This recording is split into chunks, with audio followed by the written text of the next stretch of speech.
Siang hari ini saya buat judul mengapa Yahudi selalu salah di mata Islam, ya, Islam, atau di mata Allah SWT salah nggak? Ya, selalu salah. Ada dibuat di situ Yahudi Nasrani. Itu aja sepertinya yang selalu kena marah Allah. Islam nggak pernah ya. Kenapa begitu ya? Padahal Islam ada juga yang tidak pergi hari Jumat sholat ya. Zaman Muhammad apakah ada? Ada juga kawan ya. Tapi kenapa mereka tidak pernah dikutuk jadi kera dan babai? Ya, kenapa selalu harus Wahyudi itu aja selalu yang dikutuk jadi kera dan babai? Ini saya tambah heran melihat ajaran ini loh. Ya jujur kawan ya. Kenapa saya tambah heran ya? Karena memang heran saja.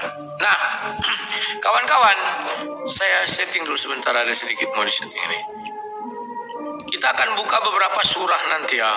Silakan yang mau menyanggah, kawan-kawan Wahyudi, kawan-kawan Ujlim dan muslim-muslim yang baik hati. Yang nggak baik hati bagaimana? Janganlah, nanti kalian baperan, marah-marah aja kerja kalian. Dikit-dikit halal darah, dikit-dikit darah halal. Takut tahu kawan. Padahal darah siapa yang dihalalkan? Kalau darah hewan tidak masalah. Ini darah manusia, kan lawak-lawak aja ya. Oke. Nah, kawan-kawan, perhatikan baik-baik ya. Terima kasih Pak Sitorus pecah telur. Satu koin. Ya, perhatikan baik-baik. Kalau kalian membaca kitab suci Al-Quran, itulah dasar pertama. Kenapa? Ada nggak di kitab suci Kristen bahwa kitab suci Kristen mendiskreditkan Yahudi itu misalnya mengutuki jadi kera, mengutuki jadi babi? Gak ada ya. Hanya terdapat di Al-Quran lah orang yang tidak melaksanakan sabat dikutuk jadi kera, orang yang menyembah togut dikutuk jadi kera dan babi. Ya, di dalam Bible ada enggak? Tuhan tidak pernah merubah wajah manusia menjadi makhluk lain, karena manusia ini diciptakan serupa dan segambar dengannya. Ya, ini harus kalian perhatikan dengan baik-baik. Gak mau dikutuknya orang sama dengan dia kok ya. Gak mau dikutuk jadi monyet, jadi babai, jadi anjay, semuanya lah itu entah apa ya. Hanya terdapat di kitab suci Al-Quran lah hal itu dikatakan. Ada yang mengatakan itu makna sesungguhnya, ada yang mengatakan itu makna kiasan. Itu terserah mereka lah, karena mereka yang punya masalah tentang itu ya. Di mana ayatnya itu, woi? Ya, bawa bawa data. Sebenarnya kalau saya berdebat itu selalu bawa data kawan. Cuman memang kawan-kawan Uclaim ini mereka itu lucu. Bawa data itu hanya kalau balik layar.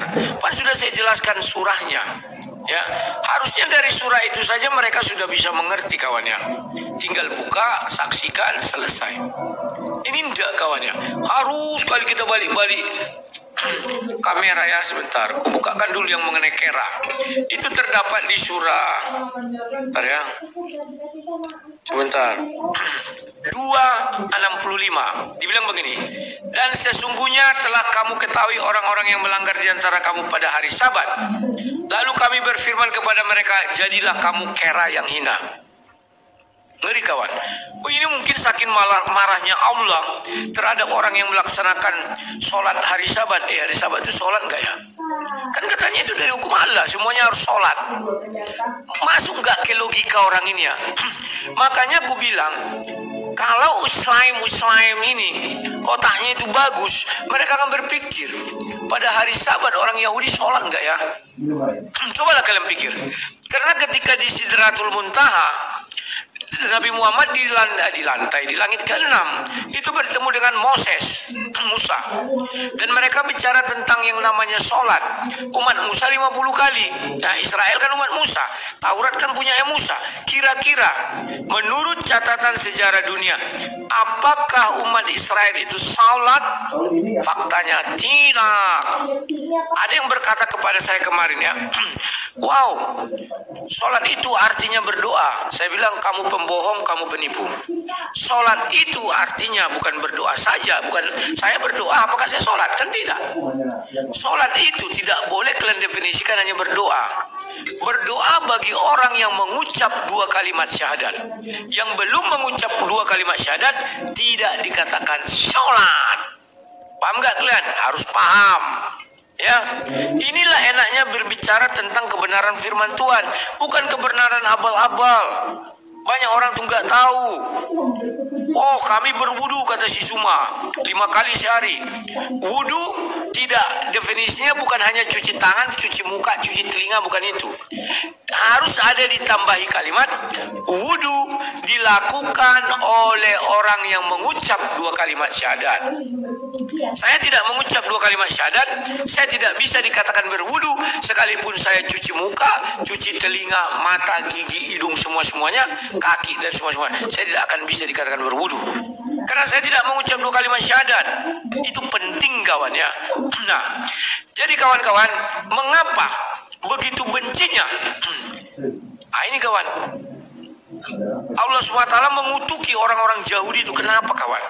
Sampai hari ini saya belum dapat jawaban. Tolong kawan-kawan Islam naik, beri saya jawaban, biar saya ini paham kenapa sih kitab yang ada memaki-maki atau mendiskreditkan orang Yahudi, bahkan dikutuk jadi kera dan babi. Sementara Bible tidak pernah mengutuki Islam. Ada nggak kitab Bible mengutuki Islam? Nggak ada. Hanya satu-satunya kitab suci yang berasal dari katanya kaum apa ya? Kaum agama Syamawi. Kan begitu ya, kalau kita lihat ya. Hanya Al-Quran yang mengatakan itu. Selalu salah di mata Al-Quran, Yahudi dan Nasrani, Yahudi dan Nasrani. Kalau di dalam Bible jelas yang disalahkan itu siapa? Baal. Ada nggak bicara Islam di Bible? Nggak ada. Artinya apa? Bahwa pertama yang bisa kita ambil kesimpulan, bahwa ketika Alkitab itu ada sampai Wahyu, Islam belum ada. Jadi kalau ada orang mengatakan, oh Islam sudah ada sebelum Nabi Musa, menurut catatan sejarah dunia itu pembual.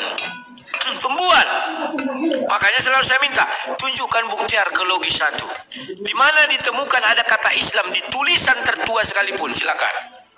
Gak ada, itu pembual semua itu. Wow, memang Allahnya Abraham, Allah Isa, Allah Yakub tidak maha tahu.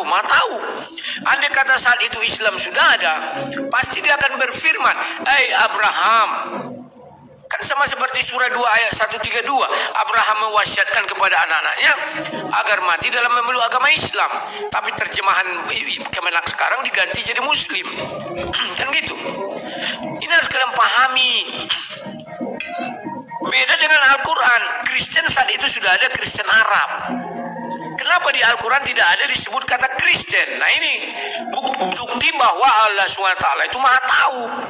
Coba kalian pikir baik-baik. Ya,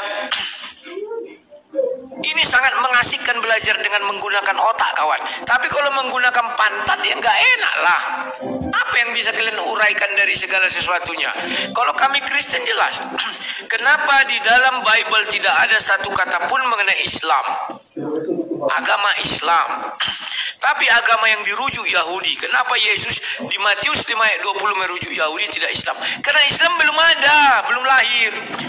Sang debater, enggak, Islam itu Nabi Isa Islam. Kalau Nabi Isa Islam, pasti Nabi Isa tidak akan mengatakan di Matius 5 ayat 20, apabila hidup keagamanmu tidak melebihi ahli Taurat dan ahli Farisi. Tidak akan dikatakan begitu, tetapi rujukannya adalah Islam. Inilah agama yang kubawa. Pasti begitu, kawan. Tapi faktanya Bible nggak ada cerita seperti itu. Nah, kenapa Bible tidak ada menistakan Islam? Tidak ada menghujat Islam. Bukan karena Islam itu suci, gini di dalam Bible, bukan itu. Itu alasannya. Karena Islam memang nggak ada. Andai kata Islam sudah ada pada masa itu, pasti Bible akan menyinggung Islam ini di dalam salah satu ayatnya. Ya. Dan pasti akan dikatakan agama ini begini loh. Yesus pun akan mengatakan. Tapi karena tidak ada Islam, apa yang mau dikatakan? Apa buktinya lagi di dalam Bible? Lihat. Tunggu ku buka ya. Bentar. Ketika Rasul Paulus. Nah ini harus kalian pahami dulu, kawan. Rasul Paulus. Rasul Paulus di kitab Para Rasul 14 ayat 12 dia mengatakan, Barnabas mereka sebut Zeus dan Paulus mereka sebut Hermes karena ia yang berbicara. Ini kenapa Paulus mengatakan ini? Karena saat itu memang sudah ada penyembah Zeus. Loh, orang itu kan berdakwah itu sampai ke Arab. Turki.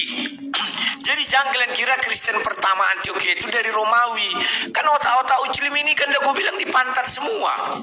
Setiap wah ini agama Kristen terbitan daripada Romawi. Sejak kapan Romawi? Antioquia itu di Romawi. Tapi karena jangankan mereka, aku bilang pendahulu mereka memang awalnya sama, Zakar naik, Zakar turun. Otak itu ditaruh di pantat. Dan uniknya mereka bangga jadi Oon, luar biasa. Saya suka ini kawan. Bangga jadi Oon itu adalah satu anugerah. Itu luar biasa. Enggak, saya mencari sampai hari ini enggak tahu di mana belajarnya itu, enggak tahu. Ya, ini sangat-sangat luar biasa. Bangga jadi orang Oon itu. Bagaimana caranya itu? Aku pun enggak tahu sampai hari ini.